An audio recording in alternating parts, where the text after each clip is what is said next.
সেই ক্ষেত্রে শাকিব খান তো বর্তমান সময়ে বিশেষ করে বাংলা সিনেমা যারা দেখেন বাংলাদেশি তাদের কাছে তো number one hero.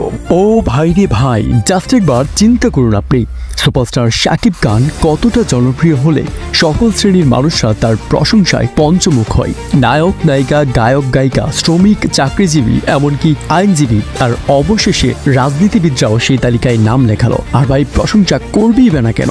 Bangla cinema ইন্ডাস্ট্রির একটা মাত্র সুপারস্টার, সে হলো শাকিব খান। আর শাকিব খানের সিনেমার প্রশংসা মানুষ না করে পারবে কিভাবে? বর্তমান প্রজন্মে যেখানে কিনা বাংলা সিনেমা ইন্ডাস্ট্রি একেবারেই তলানি দিয়ে চলছে, সেই তলানির ইন্ডাস্ট্রিকে শাকিব খান আকাশ পর্যন্ত নিয়ে এসেছেন। যে মানুষটার কল্যাণে বহির্বিশ্বের মানুষেরা বাংলা সিনেমা সম্বন্ধে নতুন করে আবার জানতে শুরু করেছেন, সেই মানুষটা আর কেউ নয়, আপনার আমার সকলের জনপ্রিয় superstar number one Shakib Khan.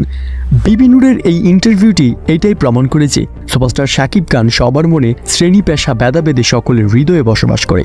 বিবি নূরের এই ক্লিপটি আপনি আরো একবার দেখুন, তাহলে স্পষ্ট করে বুঝে যাবেন। সেই ক্ষেত্রে শাকিব খান তো বর্তমান সময়ে বিশেষ করে বাংলা সিনেমা যারা দেখেন বাংলাদেশি তাদের কাছে তো নাম্বার ওয়ান হিরো।